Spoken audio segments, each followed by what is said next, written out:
January 29th, 1982, Steven Callahan left the Canary Islands in a 21-foot boat he had designed and built himself. About a week later, in the middle of the Atlantic, he woke to a sound no sailor wants to hear. His boat had been hit in the dark. Water was coming in. Within minutes, the vessel he had trusted to carry him across the ocean was sinking beneath him. Callahan had one choice: climb into a 6-foot inflatable raft with whatever survival gear he could grab before the sea took the rest.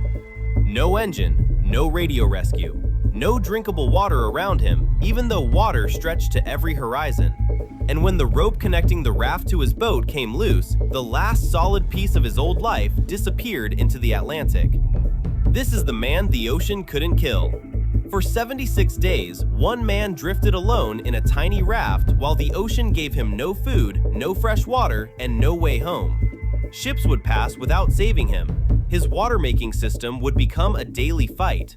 Fish would become food, then bait, then part of the strange floating world that formed beneath him. And when the raft itself was damaged around the middle of the ordeal, survival stopped being about waiting for rescue. It became a fight to keep the last 6 feet of his world from going under. So how did Steven Callahan survive 76 days alone in the Atlantic after the ocean took his boat, swallowed his signals, broke his raft, and reduced his entire life to one brutal rule: solve the next problem or disappear? Steven Callahan was 29 years old when he sailed out of the Canary Islands. He was an experienced sailor, a boat designer, and the man who had built Napoleon Solo with his own hands. The small sloop carried more than his body across the Atlantic. It held his shelter, his supplies, his navigation, and the working structure of the voyage. The plan was direct: sail alone from the Canary Islands toward Antigua in a boat he knew better than anyone else. A solo Atlantic crossing is never safe in the easy sense, but this was still a world with rules he understood: wind, waves, sails, repairs, fatigue, judgment. For about a week, those rules held. The sea was rough at times. The boat moved through hard weather. Callahan handled the small, constant demands that come with being alone offshore, where every sound matters and every task belongs to one person. He had a boat under him. He had equipment. He had a destination. Then the night impact changed everything. The object that struck Napoleon Solo has never been identified with certainty. Some accounts later described it as possibly a whale or a large shark. The safest version is simpler and more frightening. Something hard hit the boat in the dark, and the hull was badly holed. That was enough. Inside a small vessel at sea, water turns damage into a countdown. Once it begins coming in faster than a sailor can control, the boat becomes a trap. Callahan had to move through the flooding boat and choose what mattered: water, food, flares, a spear gun, a sleeping bag, survival gear. Each item could help him only if he got it out before the boat was gone. Every second spent grabbing one thing risked losing another. The life raft was small, circular, and inflatable. 6 feet across is barely enough room for a body, a few tools, and the first pieces of a life reduced to objects. But it floated. At first, he kept it tied to Napoleon Solo. That rope mattered. As long as the raft was attached, the boat had not fully vanished from his world. Even damaged, even sinking, it was still a mass in the water, a reference point, a last connection to the life he had been living hours earlier. At dawn, the rope came loose. There was no final speech and no witness. Just a raft drifting away from the boat that had carried him from shore, and a man watching the last solid platform in his life disappear into the Atlantic.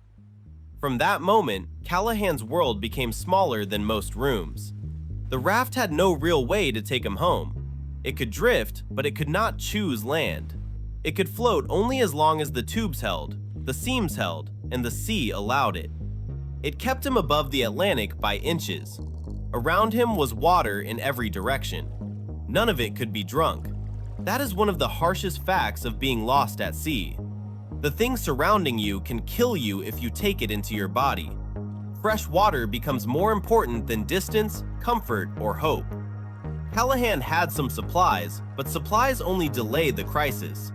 In a raft, food and water quickly become numbers. How much is left? How much can be used today? How much must be saved for a day that may be hotter, harder, or farther from rescue? The solar stills became central to that math. A solar still can turn seawater into drinkable water by using the sun to evaporate moisture and collect it as fresh liquid. On paper, it sounds clean and technical. In the raft, it was slow work. It depended on sunlight. It depended on the device functioning. It depended on keeping the system set up, protected, and useful while everything was wet, cramped, and moving. It did not make the ocean safe. It gave him a way to stay alive in small amounts. Callahan could not solve 76 days at once. He could only solve the next morning, the next afternoon, the next night. He had to bail water, check gear, protect what still worked, keep track of time, watch the weather, watch the water, and keep the raft from becoming chaos. Routine became structure. Without it, the raft was only a floating circle. With it, the raft became a system. Water making, rationing, fishing, repairs, signaling, resting, watching, repeating. The ocean kept changing the terms. Food became the next problem. Whatever he had taken from Napoleon Solo could not last forever. Hunger at sea weakens the hands, slows judgment, and makes small errors easier. Callahan had a spear gun, and the water around the raft slowly became both danger and supply. Fish gathered beneath him. Some became food. Some became part of a chain that kept other fish near the raft. Scraps, shadows, barnacles, and movement turned the raft into a strange floating island.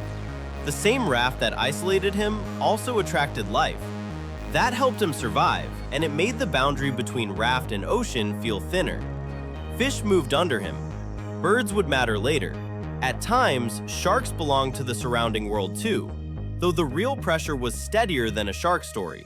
Thirst, heat, hunger, salt, broken equipment, and the fact that nobody knew exactly where he was. Then hope appeared in its most dangerous form.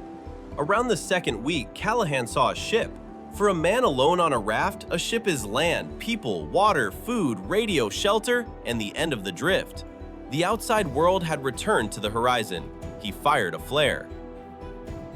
The ship did not rescue him. That moment changed the ordeal. Before it, survival could still mean lasting until a ship appeared. After it, the problem became worse. A ship could appear and still miss him. He could use the correct signal, burn one of the few tools meant to bring rescue, and remain alone. The Atlantic did not have to hide him completely. It only had to make him small. A 6-foot raft is almost nothing from the deck of a passing vessel. Waves can erase it, distance can flatten it, a flare can burn and vanish. A man can be alive and still be invisible. Callahan drifted on. Days at sea do not repeat exactly, even when the view barely changes. Heat increases, skin suffers from salt and sun, gear wears down. Hands that need to work are exposed to water, fish, lines, repairs, and constant dampness. Sleep breaks into pieces because the raft is never truly still. The middle of survival often looks quiet from the outside and becomes deadly from within. There may be no single explosion, no single decision that explains everything. Just maintenance, a little water made, a fish caught, a tool protected, a leak checked, a day marked, a body kept alive enough to do it again. Callahan's survival depended on staying useful to himself. The raft had to be pumped and watched. The solar stills had to be managed. Fishing had to continue. Supplies had to be protected. If something broke, there was no replacement. If something drifted away, it was gone. If he made a mistake, the ocean did not pause while he recovered. The raft was a job. Around day 43, the job became much harder.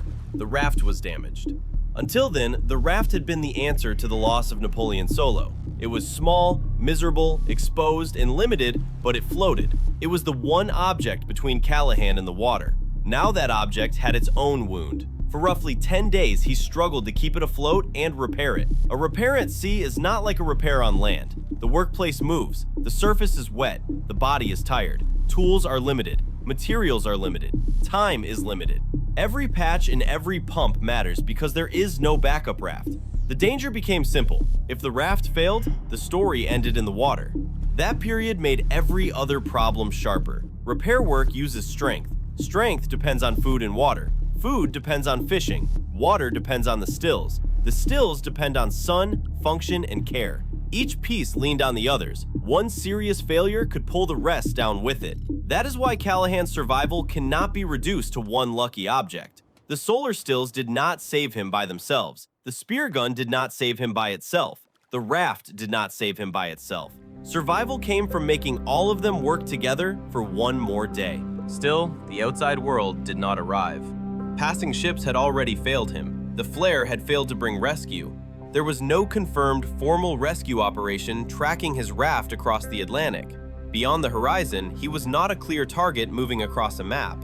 He was a man in a small inflatable circle drifting through a huge ocean, often too small to be seen by the people who might have saved him. From above the waterline, his entire life had become a dot.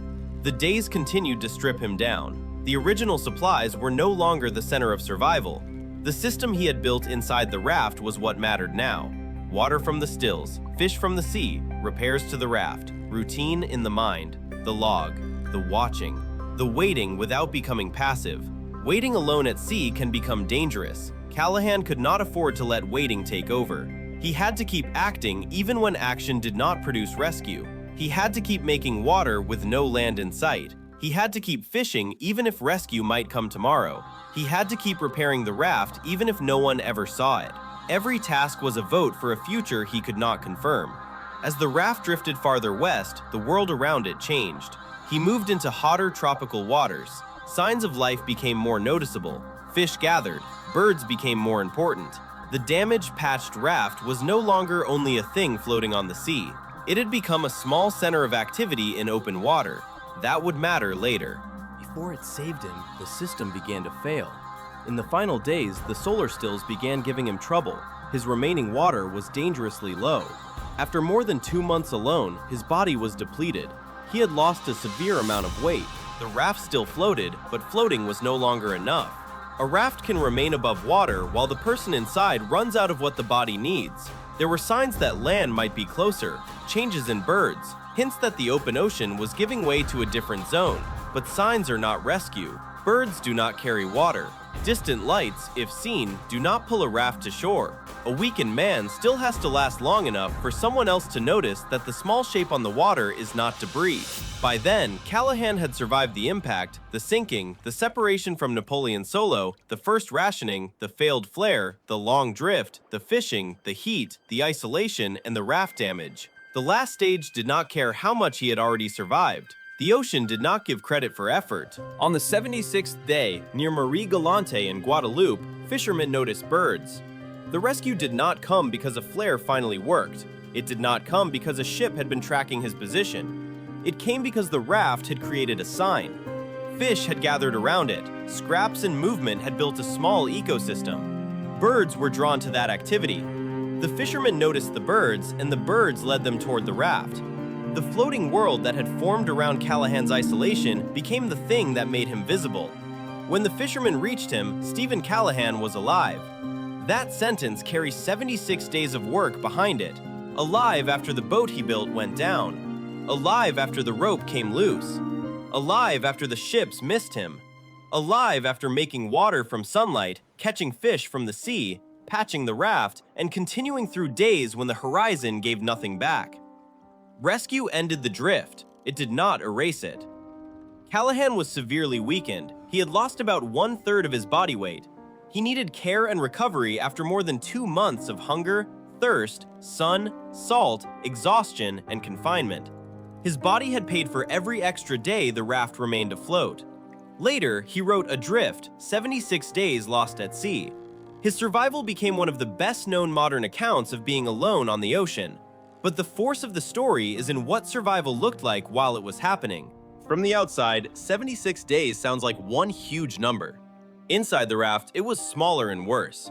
1 mouthful of water, 1 fish, 1 patch, 1 flare that did not work, 1 morning after a night that did not sink him, 1 more check of the raft, 1 more decision made without proof that the decision would matter. The ocean did not kill Steven Callahan, but it took almost everything that made life feel large. It took his boat, his route, his control, his strength, and the normal shape of time. It left him with a circle of inflated material 6 feet wide and a list of problems that never ended. He came back alive from the Atlantic. For 76 days, his world was only as big as the raft, and every morning he had to earn those 6 feet again.